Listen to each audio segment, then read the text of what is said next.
नमस्कार, मैं हूं अमीश देवगन और आप देख रहे हैं सीएनबीसी आवाज पर टक्कर। करीब 9 महीने बाद पेंगोंग लेक इलाके में चीन को अपने कदम पीछे खींचने पड़े हैं।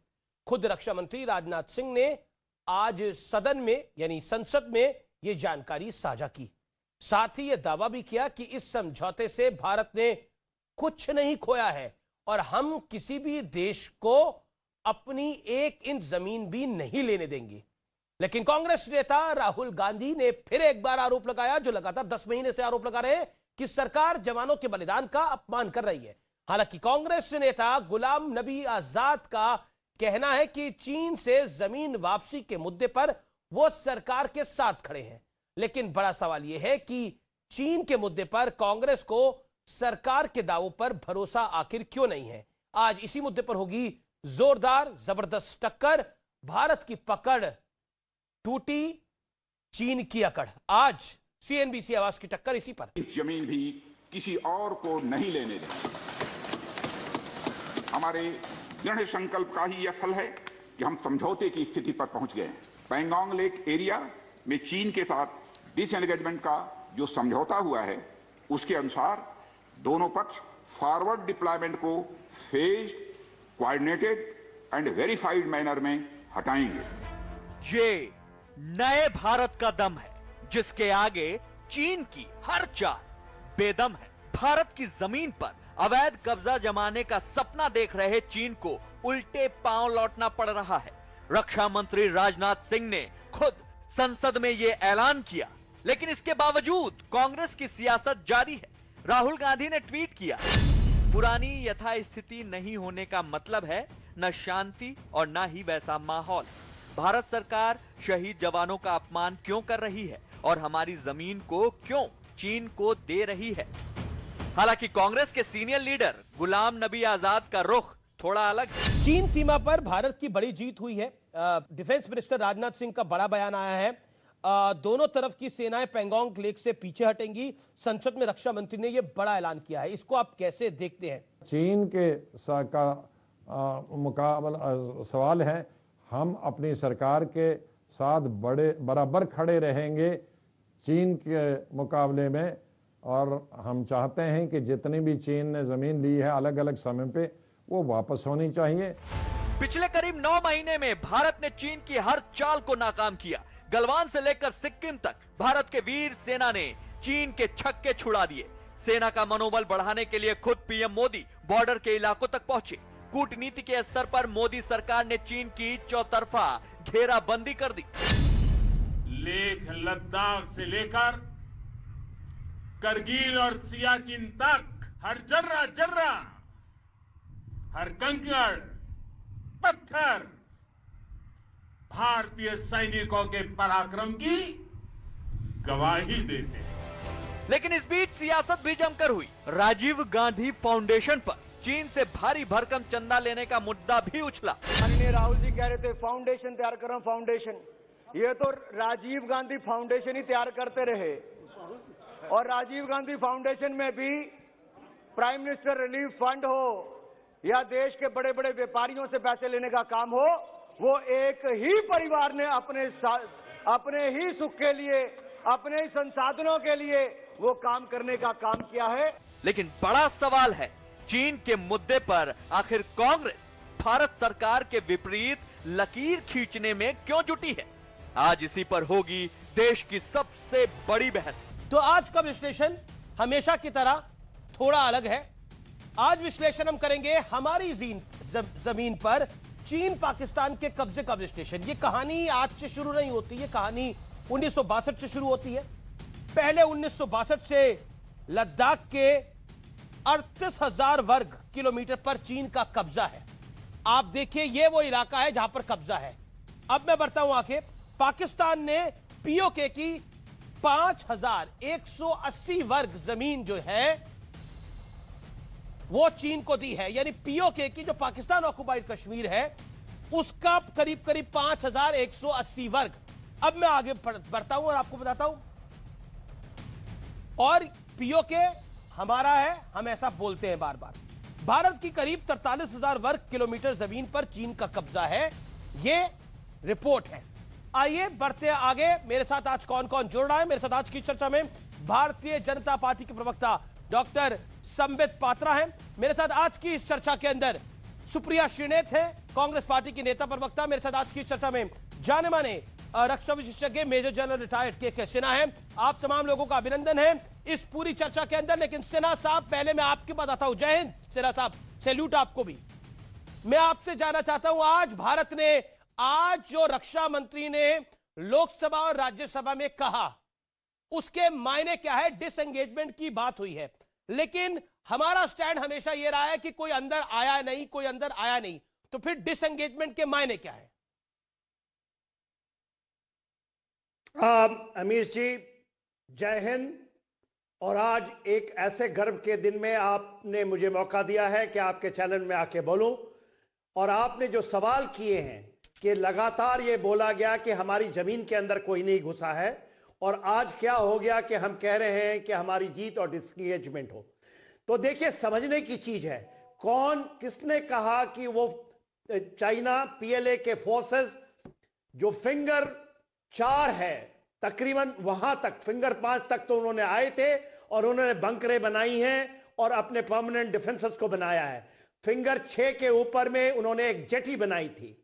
उन्होंने गलवान के ऊपर में कुछ किया था जिसमें शहादत हुई और हमने शहादत देनी पड़ी, और 20 जवानों की शहादत के बाद गलवान को खाली कराया गया। तो ये सरकार या जो भी है, ये चाहे वो आर्मी हो, डिफेंस फोर्सेस हो या देश की सरकार है, ये आपको बताती रही कि देखिए पैंगोंग नॉर्थ के अंदर में चाइना हमें पेट्रोलिंग नहीं करने देता है। पेट्रोलिंग नहीं करने देना और जमीन अख्तियार करना दो बातें हैं।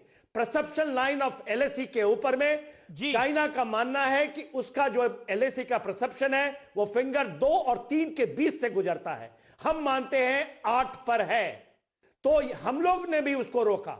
अब आप नाकुला में बात कर रही है, नाकुला में आपने 2 दिन पहले या 4 दिन पहले देखा है किस तरह से हमने उसको रोका। तो हम भी रोकते रहे। पूरे कैलाश रेंज में हमने उनकी बंद कर दी उनका पेट्रोलिंग, उनके कोई भी कार्रवाई को। तो जमीन नहीं गई, हां आपके कार्रवाइयों में बाधिता आई जिसके कारण आपको यह कार्रवाई करनी पड़ी। ठीक है, मैं रुक करता हूं डॉक्टर संबित पात्रा और सुप्रिया श्रीनेत जी का। डॉक्टर पात्रा, मैं आपके पास आता हूं। पेट्रोलिंग का अधिकार क्या छोड़ दिया है भारत ने, या ये एग्रीमेंट का टेम्परेरी हिस्सा है? क्योंकि रक्षा मंत्री का पूरा बयान मैंने सुना। देखिए जहां तक पेट्रोलिंग का विषय है, आज रक्षा मंत्री जी ने राज्यसभा में भी और लोकसभा में भी स्पष्ट रूप से कहा है कि ये एक ट्रांजिशनल विषय है। दोनों पक्ष अर्थात चीन और हिंदुस्तान दोनों ही अभी पेट्रोलिंग को स्थगित रखेंगे और पूरी बातचीत होने के पश्चात इस पेट्रोलिंग को रिज्यूम करेंगे जब ये फेज्ड, वेरीफाइड, कोऑर्डिनेटेड डिसएंगेजमेंट समाप्त हो जाएगा तब। देखिए, आज 2-3 विषय बहुत आवश्यक है कि इस पटल पे रखा जाए। पहली बात है, चीन जिस प्रकार से एक आक्रांता के रूप में सजा हुआ था, चीन जिस प्रकार से हिंदुस्तान के एलएसी को अल्टर करने की कोशिश कर रहा था, एरिया ऑफ डिफरेंट परसेप्शन में घुसपैठ करने की कोशिश कर रहा था, आज हिंदुस्तान की सरकार और हिंदुस्तान की आर्मी ने एक मुंहतोड़ जवाब दिया है। यह संभव कैसे हुआ? जो चीन कभी डिसएंगेजमेंट शब्द से चिढ़ता था, डिसएंगेजमेंट करने के लिए तैयार नहीं होता था, वो क्यों हुआ वो मैं 10 सेकंड में आपको बता दूं। नंबर 1, उसके पीछे नंबर 1 कारण है हिंदुस्तान की आर्मी, मिलिट्री और हिंदुस्तान की सरकार का दृढ़ संकल्प, रिजॉल्व जिसको अंग्रेजी में कहते हैं, राजनाथ जी ने भी कहा। दूसरा कारण है कि आप याद करिए, स्ट्रैटेजिकली हमारी पोजीशनिंग इतनी अच्छी रही कि कैलाश रेंज इत्यादि कुछ पहाड़ों के ऊपर इंडिया की आर्मी ने कब्जा कर लिया, जिससे कि चीन को लगने लगा कि सामरिक रूप से हम कमजोर हो गए हैं और इंडिया की बात माननी पड़ी। लेकिन अब तो हम भी वहां से, देखिए डॉक्टर पात्रा, अब तो हम भी वहां से डिसएंगेजमेंट कर रहे हैं ना, कि नहीं? आप सुनिए, मैं जरा 10 सेकंड ले लूं पहले। आप 15 सेकंड ले लीजिए, लेकिन अभी हम वहां से डिसएंगेजमेंट कर रहे हैं कि नहीं कर रहे? हाँ, मैं बता रहा हूं, मैं इसका भी उत्तर दे रहा हूं, पूरा सुनिए पहले। नंबर एक जैसे का रिजॉल्व, नंबर दो हमने स्ट्रेटेजिकली इंपॉर्टेंट प्लेसेस को ऑक्यूपाई किया जिसके कारण चीन को बैकफुट में आना पड़ा। नंबर तीन, चीन को यह महसूस हुआ कि केवल और केवल ये बॉर्डर का इश्यू नहीं है, पूरे के पूरे हमारे रिलेशनशिप पे इफेक्ट पड़ेगा। हमारे ट्रेड 8%, चीन का ट्रेड इंडिया से 8% कम हुआ, चीन को इकोनॉमिक धक्का भी पड़ा और विश्व में चीन की किरकिरी हुई। आज चीन डिसएंगेज कर रहा है। जहां तक आपका कहना कि क्या इंडिया भी डिसएंगेज कर रहा है, बिल्कुल कर रहा है, क्योंकि हमने भी स्ट्रैटेजिक ना इंडिया बिल्कुल ये टर्म्स होती हैं कि अगर डिसएंगेजमेंट होता है तो दोनों लेवल पर होता है, जितना मैं इस कूटनीति को समझता हूं। लेकिन मैं आपसे पूछ रहा हूं, स्ट्रैटेजिक लोकेशन से डिसएंगेजमेंट कर रहा है भारत, हाँ या ना?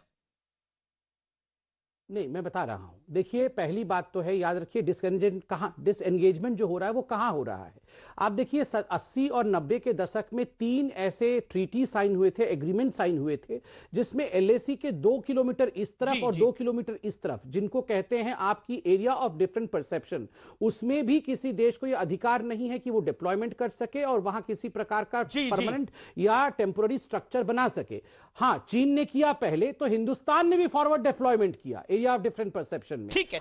चूंकि हमने इस डिसएंगेजमेंट पे एग्री किया है, चीन को भी अपने इस फॉरवर्ड डिप्लॉयमेंट को कम करना पड़ेगा और जिन क्षेत्रों में इंडिया का भी फॉरवर्ड डिप्लॉयमेंट रहा था, इंडिया उसमें कम करेगी। ठीक है, अब मैं सुप्रिया जी का रुख करता हूं। और सुप्रिया जी, राहुल गांधी कह रहे हैं, उन्होंने जो ट्वीट करा कि भारत सरकार शहीद जवानों का अपमान क्यों कर रही है। डिसएंगेजमेंट आपको शहीद जवानों का अपमान क्यों लग रहा है? वाजिब सवाल है। ऐसा है अमीश जी, सबसे पहले तो इसी सरकार ने सदन में कहा था और पहले भी प्रेस रिलीजेस में कहा है कि डिसएंगेजमेंट जो है वो व्यापक तौर से होगा, इट विल बी कॉम्प्रिहेंसिव।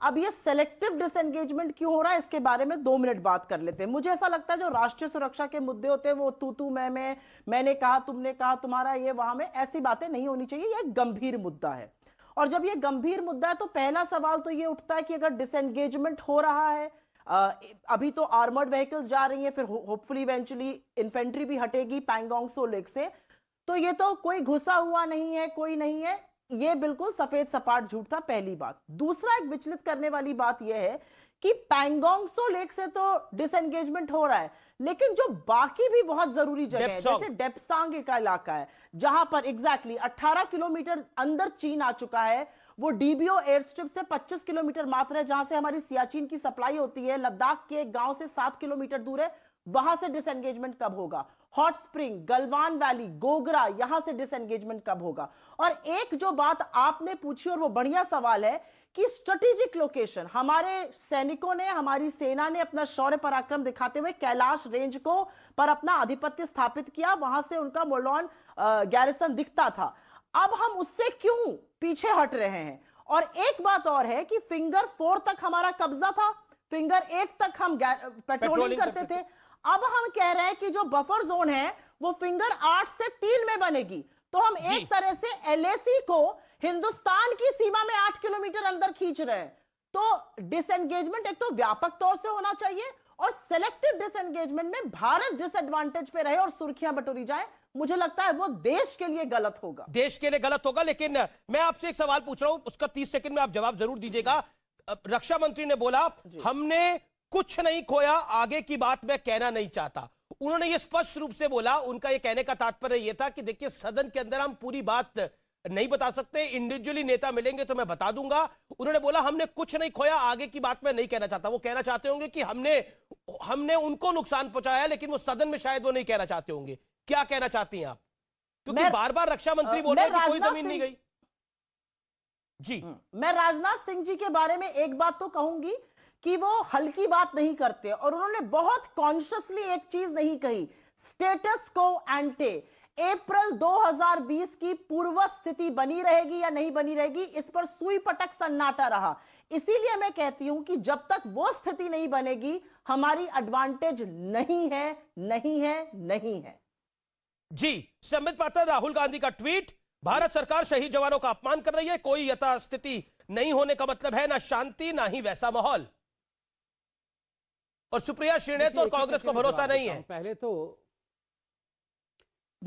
तो मैंने अभी कांग्रेस की प्रवक्ता को सुना, उन्होंने कहा राजनाथ जी का वो बहुत सम्मान करती हैं और राजनाथ जी की बातों को फेस वैल्यू पे लेती हैं। राजनाथ जी ने ही बतौर defence minister on the floor of parliament ये ऑन रिकॉर्ड कहा है कि 1 इंच जमीन भी गई नहीं है, हमने कुछ भी नहीं खोया है। तो कम से कम अच्छी बात है, कांग्रेस पार्टी ये बात तो मानती है क्योंकि राजनाथ जी ने कहा है। दूसरी बात है, ये वही कांग्रेस पार्टी है और ये वही राहुल गांधी है जिन्होंने ट्वीट किया था पहले इनिशियली, आप याद करिए, कि पीएम डर गए, हम हार गए, हम पीछे हट गए, जमीन चली गई। आज वो कह रहे हैं कि स्ट्रेटेजिकली लोकेटेड कैलाश रेंज इत्यादि पर कैलाश रेंज पर हमने फतह हासिल की थी, हमारी जीत हुई थी। आप बताइए, पहले वो सच था या ये सच है? आज उनका कहना कि हम स्ट्रेटेजिकली लोकेटेड एरियाज जिनको हमने हासिल किया था, हम वहां से डिसएंगेज क्यों हो रहे हैं? जबकि उस समय तो कह रहे थे कि इंडिया की आर्मी डरी हुई है, पीएम मोदी छुपे हुए हैं, हम सब डर के हम सब कुछ हरा चुके हैं, और आज कह रहे हैं जीते हुए हैं। तो आप बताइए, हम जीते हुए थे तो हमें कहीं ना कहीं गलत तरीके से घेरने की कोशिश कांग्रेस पार्टी कर रही थी। दूसरी बात मैं ये कहूंगा कि आप देखिए, कैलाश रेंज इत्यादि जो स्ट्रेटेजिक लोकेशंस हैं, उसके ऊपर राजनाथ जी ने भी चुप्पी साध ली। उन्होंने कहा सब कुछ मैं यहां नहीं बताने वाला हूं, सब कुछ हमें भी ब्रीफ नहीं होता है। इतना आप बिल्कुल भरोसा रखिए इंडियन मिलिट्री का, इंडियन आर्मी का और भारत के इस सरकार का। वर्तमान सरकार बिल्कुल स्पष्ट नीति पे चलती है, वो नीति है एडवांटेज इंडिया। भारत को एडवांटेज मिलना चाहिए। मैं बड़ी खबर आ रही है, गुलाम नबी आजाद ने चाइना को लेकर बड़ा बयान दिया है। गुलाम नबी आजाद ने एग्जैक्टली क्या कहा है चाइना को लेकर आपको हम सुनाते हैं, लेकिन गुलाम नबी आजाद चाइना विवाद पर बोले हैं। एक इंटरव्यू में मेरे साथ उन्होंने बोला कि हम सरकार के साथ खड़े हैं, और उन्होंने बोला कि पूरी जमीन हड़पी गई, पूरी जमीन वापस ले, जो पूरी जमीन हड़पी गई थी उसको वापस लेना चाहिए, जब भी जमीन गई उसको वापस ले। यानी उन्होंने इशारों में 62 का भी जिक्र करा। उन्होंने कहा कि जो भी जमीन अभी तक चाइना के कब्जे में गई है उस जमीन को वापस लेना चाहिए। क्या बोले गुलाम नबी आजाद, आइए सुनते हैं। ये बड़ा इंटरव्यू है, जिसको हम कल टेलीकास्ट करेंगे। ये धमाकेदार इंटरव्यू है जिसमें उन्होंने कांग्रेस G23 पर पहली बार बहुत कुछ बोला है, और किस तरह से ओल्ड गार्ड और न्यू गार्ड के बीच की बात है उसको भी स्पष्टता से रखा है। लेकिन यह सुनिए क्या बोला है गुलाम नबी आजाद ने एक बड़े इंटरव्यू में। चीन सीमा पर भारत की बड़ी जीत हुई है। डिफेंस मिनिस्टर राजनाथ सिंह का बड़ा बयान आया है। दोनों तरफ की सेनाएं पैंगोंग लेक से पीछे हटेंगी। संसद में रक्षा मंत्री ने यह बड़ा ऐलान किया है, इसको आप कैसे देखते हैं? चीन के का मुकाबला सवाल है, हम अपनी सरकार के साथ बराबर खड़े रहेंगे चीन के मुकाबले में, और हम चाहते हैं कि जितनी भी चीन ने जमीन ली है अलग अलग समय पे वो वापस होनी चाहिए। सुप्रिया श्रीनेत, गुलाम नबी आजाद करें, अलग अलग समय पर जो जमीन गई है, चाहे वो 62 में गई या उसके पहले गई या उसके बाद में गई, वो जमीन भी वापस आनी चाहिए। तो अगर जमीन जाने का जिक्र होगा तो 38,000 वर्ग किलोमीटर की जमीन तो तब गई थी जब 62 की जंग हुई थी। वो तो पूरी जमीन को वापस लेने की बात 62 में तो बिल्कुल, मैं इस बात का जवाब बिल्कुल दूंगी, मैं कतराऊंगी नहीं। मैं एक बात को बोल दूं, मुझे ऐसा प्रतीत होता है कि आप ही ने शायद राजनाथ सिंह का वो इंटरव्यू लिया था जिसमें उन्होंने शब्द यूज किए थे, और I don't think my memory fails me, जब उन्होंने कहा था अच्छी खासी संख्या में लोग घुस आए हैं। तो जब मैं राजनाथ सिंह पर यकीन करती हूं तो मैं उस वक्तव्य पर भी यकीन करती हूं, मैं डिफेंस मिनिस्ट्री की उस रिपोर्ट पर भी यकीन करती हूं जिसमें ट्रांसग्रेशन और इंट्रूजन की बात कही गई थी और फिर वेबसाइट से प्रेशर के बाद निकाल ली गई थी। तो भाजपा के प्रवक्ता क्योंकि राजनाथ सिंह के बारे में कुछ बोल रहे थे तो मैंने सोचा उनको याद दिला दूं कि राजनाथ सिंह ने ही अच्छी खासी संख्या में लोग अंदर आ गए, घुसे हुए, उसके बारे में बात कही थी। दुख होता है ये देखकर कि पेट्रोलिंग पॉइंट 10 से पेट्रोलिंग पॉइंट 17 का आधिपत्य ही हमने छोड़ दिया। जिस गलवान वैली पेट्रोलिंग पॉइंट 14 को बचाने के लिए हमारे 20 लोग शहीद हो गए, हमने उस पर आधिपत्य छोड़ दिया, उस पर हम बफर जोन की आज बात कर रहे हैं। खैर, अब इस सरकार से हम क्या और कह सकते हैं। और जैसा कि इन्होंने कहा कि हमने फलाना किया, हमने ढिमकाना किया, सरकार में आप हैं, 7 साल में आप हैं, शौर्य आपको दिखाना है। हमारे कहने पर अगर हमने नहीं कहा कैलाश रेंज तो आप कैलाश रेंज छोड़ देंगे, इसका जवाब दे दीजिए। कैलाश रेंज पे सेना ने कब्जा किया है, सेना का मनोबल बढ़ाइए, उनके साथ खड़े होइए मजबूती से। हमें इस समय स्कोर मत करिए ब्राउनी पॉइंट। संबित, गुलाम नबी आजाद ने जो बात बोली उस पर आपका रिएक्शन, और फिर सुप्रिया जी। मैं सबका जवाब देता हूं, अब ध्यान से सुना जाए। अमित जी, पहली बात तो है, जिस गलत न्यूज के बारे में ये बता रही हैं कि राजनाथ जी ने कहा बहुत बड़ी तादाद में लोग घुसे थे, जब ये गलत तरीके से कांग्रेस ने प्रचारित किया तो उन्हीं राजनाथ सिंह जी ने हकीकत रखा और उस विषय को पर्दाफाश किया। कि कैसे झूठी बातें फैलाई जा रही है, नंबर एक। नंबर दो, यहां कहा जा रहा है कि आपने कहा कि आपने फलाना कर दिया और ढिमकाना कर दिया। ये फलाना और ढिमकाना नहीं है अमीश देवगन जी। हमारे 20 जवान शहीद हुए हैं और चाइना के पीएलए के 40 लोगों को मार के शहीद हुए हैं। मरते मारते बेचारे हमारे जो जवान थे वो शहादत को प्राप्त हुए। तो ये ढिमकाना और फलाना नहीं होता है, इसको शहादत कहते हैं और ये शौर्य से आता है। नंबर तीन, ये सैडिस्टिक प्लेजर लेना कांग्रेस पार्टी बंद कर दे, ये सोचकर कि हिंदुस्तान जमीन हार गई है। 1 इंच जमीन मोदी जी के रहते ना हिंदुस्तान का जा सकता है, ना हिंदुस्तान का 1 इंच जमीन जाएगा। इस बात को कान खोल के सुन लिया जाए। ये तो वो लोग हैं, ये तो वो गद्दार हैं जो सर्जिकल स्ट्राइक पे आर्मी पे सवाल उठा रहे थे। ये तो वो लोग हैं जो एयर स्ट्राइक को झूठा और फर्जिकल बता रहे थे। ये क्या जवाब देंगे? अरे राहुल गांधी डोकलाम के समय जाके चीनी टेंट के नीचे खाना खा रहा था। 2008 में मां बेटे दोनों जाकर शी जिनपिंग के साथ बैठ के वहां पर हस्ताक्षर कर रहे थे एमओयू के ऊपर। ये क्या हमसे पूछेंगे? और बिल्कुल ठीक कहा कांग्रेस की प्रवक्ता ने, इन विषयों पे गंभीरता होनी चाहिए। मैं राहुल गांधी जी को एक गंभीर राजनेता के रूप में लेता नहीं हूं और मेरा मानना है कि देश की संप्रभुता को लेकर राहुल गांधी कुछ फलाना ढिमकाना ट्वीट कर दे तो ढिमकाना और फलाने पे डिबेट होना चाहिए, मैं बिल्कुल नहीं मानता हूं। वैसे भी राहुल गांधी फलाना ढिमकाना राजनेता हैं, उनके बारे में कोई भी बहुत सारी चिंता करने की आवश्यकता नहीं है। ठीक है, छुट्टी पे जाने वाले होंगे 2-3 दिन में। सुप्रिया अमीश जी बोलिए। अमीश जी, सबसे पहले तो मैं आशा करती हूँ कि संबित जी को बीपी की बीमारी नहीं होगी, थोड़ा पानी वानी पिलाइए उन्हें। गद्दार शब्द का प्रयोग आप भारत के विपक्ष के लिए कर रहे हैं। कौन से लोकतंत्र में? बहुत अच्छी बात है, बहुत बढ़िया है। ईएनटी के डॉक्टर थे ना, तो मुझे लगा शायद बीपी के बारे में ना पता हो, पानी वानी पी लो। खैर, ईएनटी का नहीं हूं मैडम, ईएनटी का नहीं हूं। गलत थे यार, अब तो नहीं होना। प्रॉब्लम है तो हर्षवर्धन जी के पास जाइए, वो ठीक कर देंगे। जिसके भी थे, अब तो नहीं हो और क्यों नहीं हो ये भी सबको पता है ना, वो छोड़ दीजिए, व्यक्तिगत बातें यहाँ नहीं करिए। क्यों नहीं है? आप क्यों नहीं है एंकर? आप भी किसी के लिए एंकर थे, आप क्यों नहीं है वो भी पता है हमें। नहीं, आप भी एंकर क्यों नहीं है वो भी हमें पता है। नहीं चल रहा है, बताइए। अब मेरे ऊपर केस नहीं चल रहा ना। मेरे ऊपर कौन सा केस चल रहा है? दिखा दो जरा। नहीं, दिखाओ तो जरा कौन सा केस चल रहा है आपके ऊपर, क्या चल रहा है बताओ अभी। बताओ कौन सा केस चल रहा है, निकालो जरा। कौन सा केस चल रहा है, निकालो जरा। आप देखिए, ये चाइना वाले जब पकड़ में आ जाते हैं ना तो इसी प्रकार चिल्लाने लगते हैं और बौखलाने लगते हैं। मैं बोल रही थी जैसे इन्होंने आर्मी के शौर्य को फलाना और ढिमकाना कहा, और जब मैंने इनको आईना दिखाया तो देख रहे हैं इनको आप, ये किस प्रकार व्यवहार कर रहे हैं। मैं बोल लूं, ये शौर्य फलाना और ढिमकाना था। ठीक है, ये हमारे आर्मी का शौर्य था। कौन है संतोष बाबू? कर्नल संतोष बाबू कौन थे? कर्नल संतोष बाबू वह जवान था जिन्होंने अपनी जीवन की शहादत दे दी हिंदुस्तान की संप्रभुता को बचाने के लिए, और आप कह रहे फलाना और ढिमकाना कर दिया। ये फलाना और ढिमकाना नहीं है, ये शौर्य कहलाता है। ओके, जवाब सुप्रिया जवाब। मैं बोलूं सुप्रिया, देखिए जमीन तो 1962 में भी काफी बड़ा हिस्सा गया। ओके, जवाब सुप्रिया जी बोलने दीजिए, फिर आप सवाल पूछिएगा। बोलिए, बोलिए आप अपनी बात को रखिए, फिर के से ना बोलिए आप। जी हाँ, गलवान वैली में ही संतोष बाबू और उनकी बटालियन के 19 लोग शहीद हुए थे। उस गलवान वैली में अब पेट्रोलिंग नहीं होगी, ये सरकार ने निर्णय लिया है। क्या ये शहादत का बयाना दे रहे हैं ये लोग, और ये बात करते हैं राष्ट्रवाद की?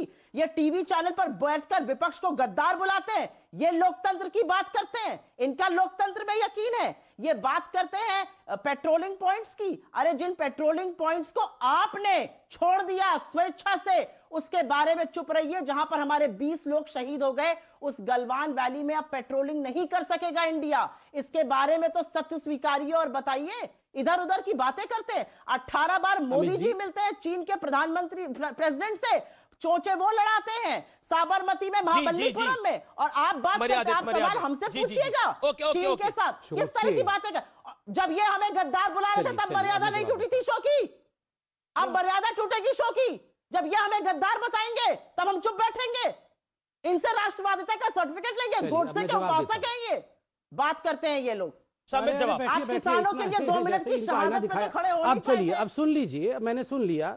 अच्छा, किसानों ने जो राहुल गांधी ने आज सदन में मौन रखा उसकी बात थी, उस पर स्पीकर ने भी काफी कुछ कहा, अगर आपने उसको सुना होगा तो। क्योंकि पार्लियामेंट के अंदर हर चीज का प्रोटोकॉल होता है, तो आज सदन के अंदर ओम बिरला साहब ने उस बात को स्पष्टता से रखा। ठीक है, सभी जवाब। जाती है किसान का मुद्दा आएगा तो रूह कांप जाएगी। तो अब देखिए, मुझे लगता है कि हर मुद्दे पर बहस होनी चाहिए, लेकिन पकड़ में ओके, आपने अपनी बात को रखा सुप्रिया जी। अब ये चीन पे डिबेट ही नहीं करना चाहते हैं। जवाब, कमाल है। जवाब अब सुन लीजिए, आप राहुल गांधी के मौन पे भी चुप हो गए, खड़े नहीं हुए आप लोग, ये भी सुप्रिया जी ने बोला। फिर मैं के सेना का रुख करूंगा। सुनिए, अभी चीन पे चर्चा हो रही है, चीन पे चर्चा कर लें। पहले इन्होंने कहा कि हम पेट्रोलिंग हमने बंद कर दिया। आप राजनाथ जी का वो बाइट दिखाइए, ये टेम्पररी है। दोनों देशों ने अभी टेम्पररी डिसएंगेजमेंट, मैंने सुना वो टेम्पररी बोला, पेट्रोलिंग बंद की है, भविष्य के लिए नहीं है। दूसरी बात मैं बता दूं, यहां पर ये 38,000 किलोमीटर 1962 में, 38,000 किलोमीटर 90 स्क्वायर किलोमीटर 1962 में, और उसके बाद 5,000 से अधिक स्क्वायर किलोमीटर पीओके के रूप में 1963 में, कुल मिला के 43,000 स्क्वायर किलोमीटर देश का चाइना को बेचने वाले ये हम पे सवाल उठाएंगे। इनकी इतनी औकात है कि ये हम पे सवाल उठाएंगे। पेट्रोलिंग पूछ रहे हैं। हमारी औकात मत पूछेगा, आपको आपकी औकात याद दिला देंगे। नहीं, बिल्कुल आप अब सुन लीजिए, आप याद दिलाते रहिए। देखिए, मैंने आज खुद कहा, इन्होंने आज कहा ना कि स्ट्रेटेजिक लोकेशन को ऑक्यूपाई किया था। कल तक तो ये बोल रहे थे कि इंडिया की आर्मी तो हार गई है, तो उसको छोड़ क्यों दिया भाई? ऑक्यूपाई किया था तो क्यों छोड़ भारत दिया? ने सरेंडर कर दिया। आप बताइए, इन्होंने कहा था ना इंडिया ने सरेंडर कर दिया, इन्होंने कहा था इंडिया ने सरेंडर कर दिया। आज इनके मुंह से हकीकत निकली थी, आज इनके मुंह से डिबेट में हकीकत निकली थी पहले कि इंडिया जीती थी, और इंडिया आज ऑक्यूपाई करके बैठी थी हिल्स को। किसने कहा छोड़ा है? ये छोड़ेंगे सब कुछ क्या राहुल गांधी को बताएंगे क्या?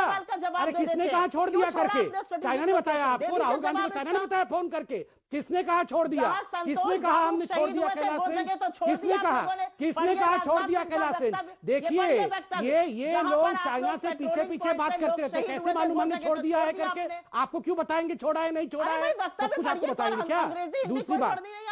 दूसरी नहीं, आप पहले बताइए। आप तो बोल रहे थे इंडिया ने सरेंडर कर दिया, आप तो पहले बोल रहे थे इंडिया हार गई, आप तो बोल रहे थे इंडिया डर के छुपी हुई है। अरे धिक्कार है, इंडिया छुपी हुई थी, सरेंडर कर रही थी, इंडिया डरी हुई थी। इंडिया की आर्मी के खिलाफ ऐसे शब्दों का प्रयोग करने वाले आप लोगों को धिक्कार होना चाहिए। आप लोग ऐसे शब्दों का प्रयोग करते हैं। 2008 में जाके पैसा लेने वाले चाइना से ये माँ बेटे हमसे सवाल पूछेंगे डोकलाम में जाकर? छोड़ो अंग्रेजों के, ये चाइनीज गांधी, ये चाइनीज राहुल गांधी और ये चाइनीज सोनिया गांधी, ये हमसे सवाल पूछेंगे। मर्यादित भाषा का इस्तेमाल हो, कोई गारंटी नहीं है इनका। और क्या बोल रहे थे? मोदी चोट चलाएगा। अरे सुनो, ये क्या बोल रही थी? मोदी चोट चलाता है। राहुल गांधी क्या चलाता है? राहुल गांधी क्या चलाता है? ये तो छुट्टी में रहता है, क्या चलाता है राहुल गांधी? बताओ।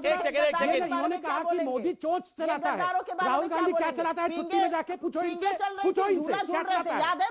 मोदी चोट चलाता है। इतनी प्रधानमंत्री के लिए ऐसे शब्दों का प्रयोग, मोदी चोट चलाता है। मोदी चोट चलाता है तो राहुल गांधी क्या चलाता है?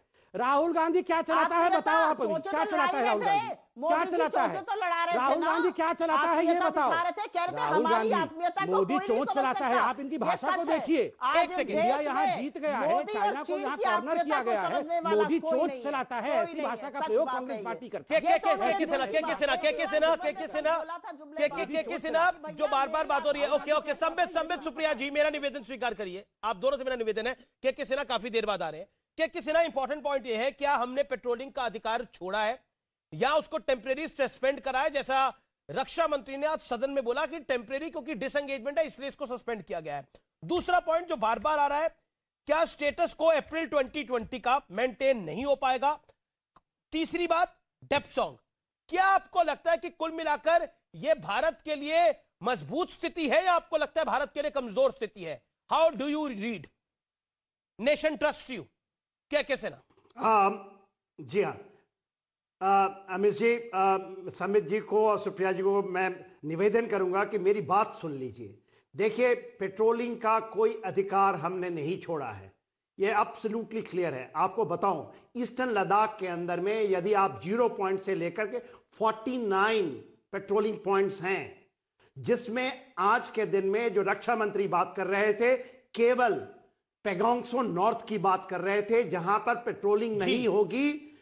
फिंगर 8 से लेकर फिंगर 3 तक चाइना आता था, हम 3 से लेकर के 8 तक जाते थे, केवल इसकी बात हुई है। और ये जो गलवान वैली की बात हो रही है, जो सुप्रिया जी ने अभी उठाई, गलवान वैली, उस पर आप क्या कहना चाहते हैं? जी हां, देखिए, गलवान के अंदर में जो हमारा पेट्रोलिंग पॉइंट 10, 11, 12, 13 अल्फा, 14 जहां के आप गलवान की बात करते हैं, 15, 16 और 17 हॉट स्प्रिंग शामिल हैं। इसके अंदर में कोई भी मैं बड़े जिम्मेवारी, कहीं भी चाइनीज के एक भी जवान नहीं है। या ये जरूर था जो सुप्रिया जी कह रही हैं 10 से लेकर 13A तक वो आपको बाधित करता रहा था। गलवान के बाद वो बाधित करता था, लेकिन उनका जवान नहीं था। अभी भी नहीं है सर, ये गलत है, इनको जमीनी हालात पता नहीं है। अमीर जी, यदि आप डीबीओ का इलाका ले, दिप्सांग का इलाका ले, जिस तरह से हम अपने आर्मर्ड पूरे फॉर्मेशंस को, स्ट्राइक को वहां रखे हैं, ये चाइना के लिए चिंता का विषय है। हम उनके काराकोरम पास को कभी भी स्ट्राइक कर सकते हैं। ओके, सुप्रिया, ये हमारे लिए स्ट्रॉन्ग पॉइंट्स हैं। मैं एक चीज मैं खत्म कर दूं। सुप्रिया जी का ही सवाल था। अमित जी, एक सेकंड दीजिए। देखिए, ये जो कह रही थी, पहले कभी नहीं मानते थे कि कैलाश रेंज जिसको हमने ऑक्युपाई किया, क्यों ऑक्युपाई किया था?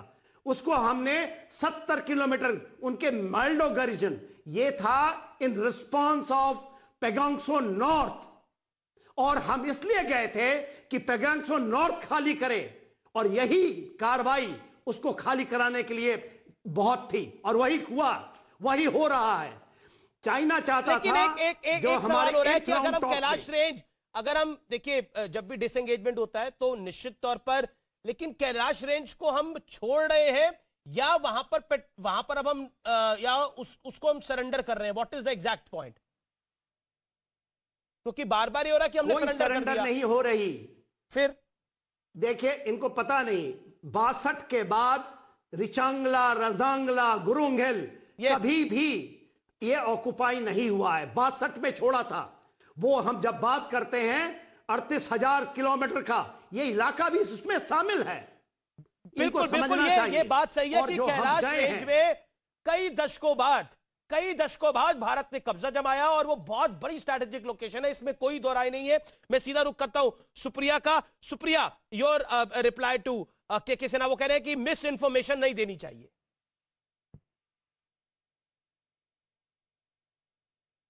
सुप्रिया, लगता है सुप्रिया जी तक आवाज नहीं जा पा रही। संबित पात्रा अपना हाथ खड़ा कर रहे हैं, he wants to make a point. Sambit Patra, बार बार सवाल हो रहा है कि प्रधानमंत्री ने जून और सितंबर में, एक second, Sambit hold on. Supriya मेरे साथ जुड़ गई है, एक सेकंड। सुप्रिया, के सिन्हा ने बोला मिस इन्फॉर्मेशन नहीं प्रेजेंट करनी चाहिए। Reply to exactly. I seldom get into an argument with a retired general because I respect uniform. But आप राजनाथ सिंह जी का स्टेटमेंट ही पढ़ लीजिए। वो स्टेटमेंट काफी सेल्फ एक्सप्लेनेटरी है। उसमें लिखा हुआ है that yes, our troops had occupied these hilltops, but we will retreat from there as a part of disengagement. उसमें क्लियरली लिखा हुआ है। ये कोई मैं मनगढ़ंत बात नहीं बता रही हूं, ये राजनाथ सिंह जी के डिटेल्ड स्टेटमेंट में जो अब पब्लिकली अवेलेबल है उसमें क्लियरली दिया हुआ है। और डेप्सांग का जो इलाका है वो तो बहुत स्ट्रेटेजिक इलाका है ना सर। डीबीओ एयरस्ट्रिप उससे पास में है, 18 किलोमीटर चाइना अंदर आ गया है। अगर चाइना 18 या 15 किलोमीटर पीछे नहीं जाएगा तो फिर स्टेटस को एंटे कैसे होगा सर? इस बात का तो जवाब सब लोग लेना चाहेंगे ना? क्या हम चाइना की स्टेटेड पोजीशन, मैं सिर्फ एक सवाल पूछना चाहती हूँ, क्या आज हम चाइना की स्टेटेड पोजीशन, एक मिनट सर मेरी बात पूरी हो जाने दीजिए, क्या आज हम चाइना की ही स्टेटेड पोजीशन को आत्मसात करने के लिए तैयार हैं? ये तो चाइना की स्टेटेड पोजीशन थी। फिंगर 4 और फिंगर 8 पर उन्होंने फिर से हमें ब्लॉक कर दिया है, हम तो रिट्रीट हुए हैं वहां से। We are now endorsing what China was saying. वो बीच में नहीं बोल रहे, allow him to make his point. Okay, Supriya, के Sinha, make your point, sir. Supriya ji, I do respect you, I respect you, and I respect everyone. Please understand, please listen to me, and please understand who understands the thing, who has given and served in this area. आप मेरे को सुनने की, देखिए जो आप बात कर रही हैं, मैं ये नहीं कहता कि आप तोड़ मड़ोड़ के पेश करती हैं, मगर आप उसको घुमाइए मत। देखिए कैलाश रेंज में हम जब गए हैं, मेरा भी मानना है कि वो बहुत स्ट्रेटेजिक इंपॉर्टेंट है, वो चुसूल का इलाका, मगर विस्तारवाद को यदि आप रोकते हैं, आप, हमारा रिजॉल्व क्या था? विस्तारवाद खत्म हुआ और हम नहीं करने देंगे। विस्तारवाद था पेगांगसो नॉर्थ। यदि चाइना फिंगर 8 के आपने कह दिया फिंगर 8 में जा रहा हूं, फिंगर 8 नहीं, उससे भी सरजाप 1, 2, 3 उस पे जा रहा है वो, जी उसके फरदरपुर में। तो ये बहुत बड़ी जीत है भारत के विस्तारवाद को रोकने की। और देखिए ये जीत हमारी केवल टेरिटरी में भारत बना है कि नहीं बना है, बस ये बता दीजिए। Okay Supriya ji please listen, please don't speak. मैं आपको कॉन्ट्रडिक्ट नहीं करना चाहता हूं। देखिए ये तू मैं आप कर लीजिए पॉलिटिकल, मैं आपको स्ट्रेटेजिक तरीके से सामरिक दृष्टि से चीजें बताना चाहता हूं। मैं भी यही चाहूंगा एज ए मिलिट्री कि आप छोड़ दीजिए, हमने खून पसीने से लिया है, मगर वो नहीं होता। जब बड़ी लड़ाई लड़नी होती है और हम 2 फ्रंट की बात करते हैं, तो ये स्ट्रेटेजिक, मैं मानता हूं कि यदि वो खाली करता है पैंगोंग त्सो नॉर्थ तो हमें करनी चाहिए। और हमारे पास इतना, आपके कहने से हम नहीं गए थे कैलाश रेंज पे, आपके कहने से हमने रिजांगला नहीं पकड़ा था। हमारे पास इतना दमखम है कि हम काराकोरम पकड़ सकते हैं। Please ma'am, please understand you are, आप बार बार कह रही हैं कि कैलाश रेंज क्यों छोड़ रहे हैं आप। Can I please come in? Okay Supriya respond, Supriya 30 second का respond, then Sambit Patra. Sinha Saab, with all due respect, your battle is not with me. Our battle is with China, so let's not wash our dirty linen in public. But with all due respect, I want to ask you one question. I'm fighting for that battle. And our Indian army is fighting that battle, ma'am. Please understand this. मेरा जवाब दीजिए sir, मैं सवाल पूछना चाहती हूँ। They are not buffoons. पूरा buffer zone. The people who are sitting, they are not buffoons. Sir, I will not. Exactly. So please understand, the people who are doing this thing on ground, no बात की ground की बातचीत हुई है। Okay नहीं है। Major general सेना करवा देंगे, 1 इंच जमीन नहीं देंगे मैम। I'm sorry sir, लगा देंगे, 1 जमीन नहीं जाएगा। Decorated generals have said a completely different point of view. Amish जी, मैं इनसे बहस नहीं करूंगी क्योंकि मैं जनरल से बहस नहीं करती हूँ। It is by law and by my training I will not argue with an army general, but what he is saying is in absolute contrast to what a lot of other decorated generals are saying. I don't want to argue with him. मेरा simple point ये है कि जो buffer zone है, क्या वो सारी की सारी हमारे में ही क्यों बनाई जा रही है 8 से 3 तक? वो चाइना की तरफ क्यों नहीं बन रही है उनके आधिपत्य में? क्यों हम LAC को 8 किलोमीटर अपने अंदर कर रहे हैं? इसका तो जवाब कहीं से मिलेगा या नहीं मिलेगा? साहब, मैं आपकी इज्जत करती हूँ, बट आप जो बोल रहे हैं वो अमीश जी, मैं बहुत देर से सुन रहा हूं, आप प्लीज उत्तर देना चाहूंगा। Okay let Sambit come in. Okay Sambit wants to respond. Sambit Patra. देखिए, पहले तो मैं आपको एक आधे सेकंड का वीडियो दिखाऊंगा, आधे मिनट का, ये सुनिए। इसको आप जूम करके दिखाइए। अब mic, their infrastructure development is superior to India. We are only catching up. That is also history. Why? ये सुनिए। Independent India, many years as a policy on border, best defense is not to develop the border. Undeveloped border is more safe than developed border. क्या कहा एके Antony जी ने 2013 में parliament में खड़े होकर एके Antony जी ने चीन पर जवाब देते हुए कहा कि undeveloped border is the best policy to fight against China. और देश के आजाद होने के बाद यही हिंदुस्तान का और यही कांग्रेस सरकार की पॉलिसी रही है। कोई भी बॉर्डर पे डेवलपमेंट मत करिए, वहां इंफ्रास्ट्रक्चर मत बनाइए, उसमें चाइना हमसे बहुत आगे है। We are trying to catch China and no development is the best policy. ये लोग आज हमसे सवाल पूछ रहे हैं। आज मैं लेके आया हूं क्या डेवलपमेंट हमारे अंडर में हुआ है। सड़कें बनी हैं, टनल्स बने हैं, ब्रिजेस बने हैं, और आज उसका नतीजा हम कैलाश रेंज तक पहुंच पाए। आज चीन को we are forcing China to bend backwards, we are forcing China. आज हम चीन को बाध्य कर रहे हैं कि वो अपने घुटनों पे रेंगने लगे। और ये कांग्रेस पार्टी, ये के सिन्हा जी से डिबेट कर रहे थे, ये किस पे विश्वास करते हैं? ये आर्मी चीफ को सड़क का गुंडा बताते हैं, उन पे विश्वास नहीं करते। धनोआ साहब जो एयरफोर्स के चीफ थे, उन्होंने क्या कहा था? उन्होंने कहा था जब हम देवसांग की और फ्लाइट लेके गए थे, उस समय तत्कालीन मिनिस्टर, डिफेंस मिनिस्टर एके एंटनी जी से परमिशन भी नहीं लिया था, क्योंकि हमें अच्छी तरह से पता था कि अगर हम परमिशन मांगेंगे तो वो सरकार हमें परमिशन भी नहीं देगी। ये ऑन रिकॉर्ड है, आप अभी जाके गूगल करके सुन सकते हैं धनोआ साहब ने क्या कहा था। आप सोचिए जरा, ये लोग जो जाके वहां एमओयू साइन करते हैं, जो बॉर्डर डेवलपमेंट नहीं कराना चाहते हैं, जो हमारे आर्मी की शहादत को फलाना ढिकड़ा कहते हैं, आर्मी के चीफ को गाली देते हैं, सर्जिकल स्ट्राइक पे विश्वास नहीं करते हैं, एयर स्ट्राइक पे विश्वास नहीं करते हैं, वो के सिन्हा जी पे विश्वास करेंगे क्या? वो संबित पात्रा की बात सुन लेंगे क्या? प्रधानमंत्री और इंडिया को डरा हुआ, छुपा हुआ, सरेंडर्ड कहते हैं। ये सैडिस्ट लोग हैं। ठीक है, ओके ओके, सुप्रिया जी, आपका वक्त है। संबित जी, आपने अपनी बात को रखा। सुप्रिया, मेक योर पॉइंट, लेकिन एक मेरे सवाल का जवाब सुप्रिया जी जरूर दे दीजिएगा। सदन में आपको लगता नहीं है कि जो राजनाथ सिंह ने बोला, उन्होंने बोला एक शब्द जो कि मैं बार बार बोल रहा हूं, हमने कुछ नहीं खोया, आगे की बात मैं कहना नहीं चाहता, इसके मायने बहुत बड़े हैं। नहीं, मायने तो इसके भी बहुत बड़े हैं कि स्टेटस को अप्रैल 2020 का होगा कि नहीं होगा, मायने तो इसके भी बहुत बड़े हैं, पर इस पे सुई पटक सन्नाटा था, जैसा कि मैंने पहले कहा, पिन ड्रॉप साइलेंस। भाई अभी ये कह रहे थे कि घुटने पर टिका दिया चीन को, बहुत अच्छा आपने काम किया, हम आप ही के साथ खड़े, बस ये बता दीजिए कि Galwan valley, hot spring, Gogra, Depsang, इन सब जगहों से भी डिसएंगेजमेंट कब होगा कि नहीं होगा? क्योंकि डोकलाम का एग्जाम्पल ले लीजिए, फ्लैश पॉइंट से तो हम पीछे आ गए, लेकिन पूरे के पूरे प्लेटो पर, और ये 5 मार्च 2015 को ये जो निर्मला सीतारमण जी ने बिल्कुल क्लियरली कहा था, 5 मार्च 2018 को उन्होंने सदन में कहा था कि हां, डोकलाम पर चीन ने फोर्टिफिकेशन किया हुआ है। Sambit, quick reply. कब खत्म होगा? Sambit, quick reply Sambit. तो बता दें, बार यहाँ स्टेटस क्वो के बारे में पूछा गया, मैं उसका उत्तर दे रहा हूं, के सिन्हा जी से भी पूछिएगा इस बारे।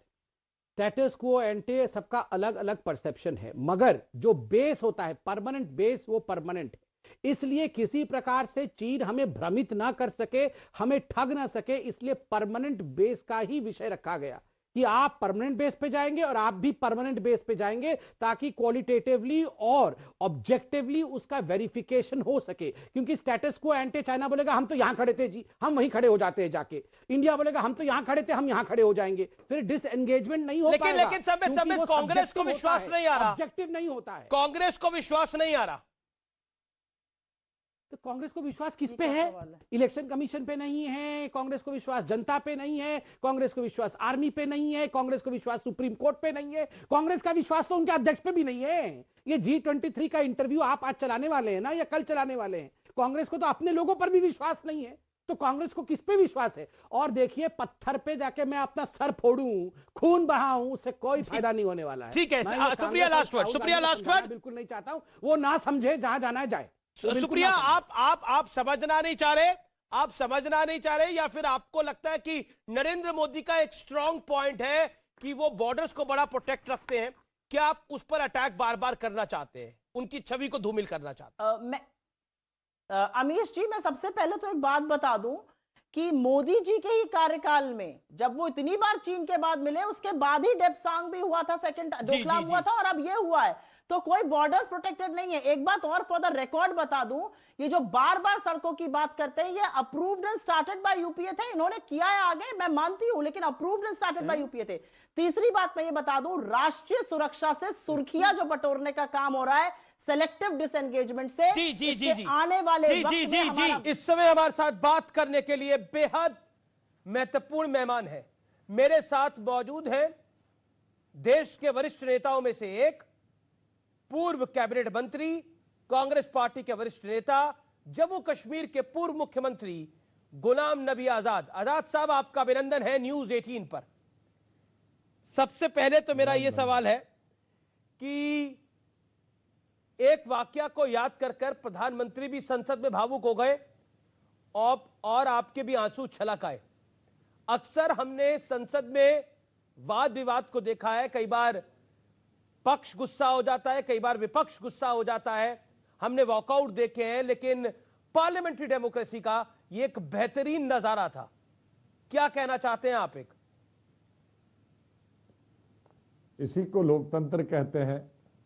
माननीय प्रधानमंत्री जी जब चीफ मिनिस्टर गुजरात की और मैं जब चीफ मिनिस्टर था जम्मू कश्मीर का, तो ये जो घटना हुई थी उस वक्त 2006 में कि मिलिटेंटों ने कश्मीर के जो पर्यटक थे उन पे हमला किया, ग्रेनेड से हमला किया और बहुत सारे पर्यटक मर गए गुजरात के और कई जख्मी हो गए।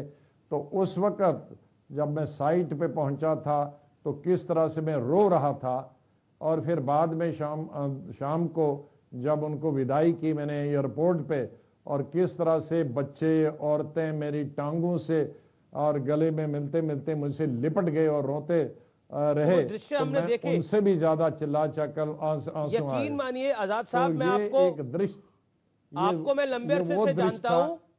मैंने भी जब वो दृश्य को देखा उस दिन जब आपने इसका जिक्र किया, तो हमने अपने आर्काइव से इस दृश्य को निकाला और दर्शकों को दिखाया कि किस तरह से आप भावुक हो गए थे बतौर मुख्यमंत्री। वाकई यकीन मानिए वो दृश्य देखकर मेरे भी आंसू छलक गए, जिस तरह से आप भावुक हो रहे थे, जिस तरह से परिवार भावुक हो रहे थे। वाकई वो जो दृश्य थे वो किसी भी व्यक्ति की आंखों में आंसू लेके आ सकते हैं, इसमें कोई दो राय नहीं है। आजाद साहब, G23 को लेकर पिछले साल बड़ी चर्चा हुई, इस साल भी बड़ी चर्चा हो रही है। आप लोगों ने एक सुझाव दिया कांग्रेस पार्टी को कैसे चलाना चाहिए, कैसे उसको बेहतर करा जा सकता है, लेकिन उसके विपरीत तमाम G23 के नेताओं को बहुत बुरी तरीके से टारगेट किया गया और बहुत कुछ कहा गया, बहुत कुछ लिखा गया। क्या कहना चाहते हैं? और बहुत सी इंफॉर्मेशन लीक भी हुई बाहर, क्या कहना चाहते हैं आप इसके ऊपर? वो हमारा अंदरूनी मामला है, और अंदरूनी मामला है किस तरह से पार्टी को मजबूत किया जाए, किस तरह से पार्टी को सतर्क किया जाए। उसमें कोई ग्रुप की लड़ाई नहीं है या लेकिन आपने जो उस ग्रुप ने लिखा उस बात का रिगार्ड नहीं किया गया, उल्टा टारगेट किया गया। इस पर आप क्या कहते हैं? क्योंकि you are old Congress hand, आपने इंदिरा जी से लेकर सोनिया जी के साथ काम किया है, अब तो राहुल गांधी का वक्त है। अब अपनी अपनी सोच है। हमने जैसे पहले अध्यक्षों को इंदिरा जी से लेकर और सोनिया जी तक जैसे पहले अध्यक्षों को सलाह देते थे, हमने अपना ये फर्ज समझकर वो सलाह दी कि कांग्रेस को मजबूत कैसे किया जा सकता है। हमारे पास कुछ सुझाव हैं, हमने अपने सुझाव दिए। वो अब लीडरशिप रहे कि उन सुझावों पर विचार करे और उनको पसंद आए तो लागू करें और नहीं पसंद आए तो ना करें। लेकिन हम तो कम से कम हमारे कंधों से और हमारे दिमाग में जो बोझ था वो बोझ तो हल्का हो गया कि हमने अपना फर्ज पूरा किया। क्या आपको लगता है कि कांग्रेस पार्टी कृषि कानूनों को लेकर बड़ी मुखर है?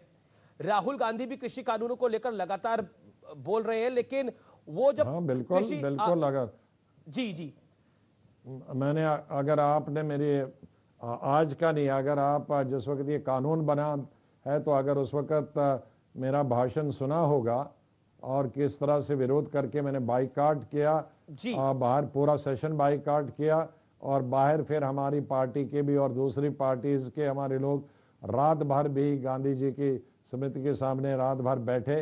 ये शायद पहली दफा हुआ है, हमने विरोध किया उस बिल का। चीन सीमा पर भारत की बड़ी जीत हुई है। डिफेंस मिनिस्टर राजनाथ सिंह का बड़ा बयान आया है। दोनों तरफ की सेनाएं पेंगोंग लेक से पीछे हटेंगी। संसद में रक्षा मंत्री ने यह बड़ा ऐलान किया है, इसको आप कैसे देखते हैं? देखो, जहां तक चीन का संबंध है, जहां का फौजियों का संबंध है, हम चाहे विपक्ष में हो, चाहे कांग्रेस पार्टी हो या दूसरे विपक्ष के नेता हो, हम हमारे भारत के फौजियों के साथ खड़े रहेंगे। और हम चाहते हैं कि जितनी भी चीन ने जमीन ली है अलग अलग समय पे वो वापस होनी चाहिए। गुलाम नबी आजाद, आपका बहुत बहुत शुक्रिया हमारे साथ जुड़ने के लिए और बेबाक बातचीत करने के लिए। फिलहाल CNBC आवाज की टक्कर में इतना ही, लेकिन आज का निष्कर्ष यही है, आज का कंक्लूजन यही है कि हमारी ना जमीन गई है न जाएगी। भरोसा सेना और सरकार दोनों पर है, क्योंकि ये हिंदुस्तान है हमारा। नमस्कार, good night, thank you so much for watching CNBC आवाज।